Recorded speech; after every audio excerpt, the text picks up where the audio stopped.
Le 29 mars 1979 survenait une des pires catastrophes aériennes au Québec. Un avion de la compagnie aérienne Québécois s'écrasait du côté de l'ancienne Lorette. Un drame, José, qui avait fait 17 morts et plusieurs blessés.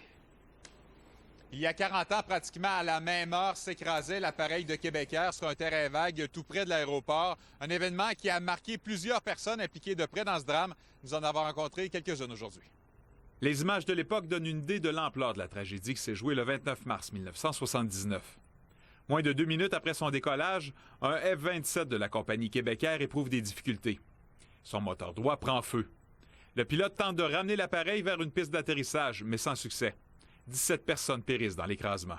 C'était une vision d'horreur, une scène d'horreur. Le journaliste Denis Langlois arrive rapidement sur place. En plus de faire son travail, il prête main forte aux secouristes. Je me souviens d'avoir aidé quelqu'un à tirer une victime pour l'éloigner du feu, parce que la carlingue était en flammes, elle. Alors, c'était d'éloigner les victimes le plus possible pour qu'ils soient en sécurité. Puis on avait fait des attelles avec des bras de fauteuil, des bras de siège d'avion. Je me souviens très bien de ça. Des 24 personnes à bord, 7 ont survécu. Parmi elles, Joanne de Montigny, qui se rappelle de la panique dans l'avion quelques instants avant l'écrasement. À côté de moi, il y avait un passager que j'ai tenu par la main parce qu'on avait très peur. Et cet homme-là, à ma connaissance, il est mort avant le crash. Sa main m'a lâché et j'ai eu tellement peur que je l'ai en quelque sorte abandonné et je suis allée m'asseoir ailleurs. Et bien sûr, les pilotes en avant qui étaient affairés à éviter le plus possible des morts au sol. Si 7 personnes ont survécu à l'écrasement, d'autres, sans être à bord de l'avion, ont quand même frôlé la mort cette journée-là.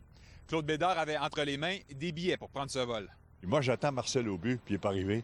Alors, j'ai fait changer, j'ai la carte d'embarquement. Marcel arrive sur l'entrefaite, tout excité, puis il dit « Vous manquez mon avion, dépêche-toi, dépêche ». Non, c'est fait, Marcel. On part dans quelques minutes avec Air Canada. En descendant à Montréal, il y a quelqu'un qui m'agrippe par le bras. Il dit « Monsieur Bédard, avez-vous vu le crash à Québec? » J'ai dit « Quoi? » Puis c'est resté là.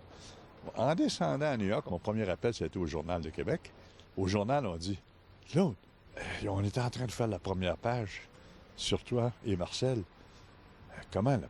Il dit, ben oui, il dit, vous êtes supposé d'être dans l'avion de Québécois qui a craché. J'ai dit, excuse-moi, là, je vais te reparler dans quelques minutes. Il faut absolument que j'appelle à la maison. Alors, j'appelle, c'est mon épouse qui crache. Elle dit, es-tu mort? J'ai dit, non, je suis pas mort. L'enquête du coroner qui a suivi la tragédie a permis d'établir qu'une pièce défectueuse du moteur droit de l'appareil était à l'origine de ce qui est encore aujourd'hui la pire catastrophe aérienne de la région de Québec. José Lagagnère, TVA Nouvelles, Québec. Une école de sorcellerie à Québec. Et les Remparts s'inclinent pour un deuxième match de suite contre Halifax.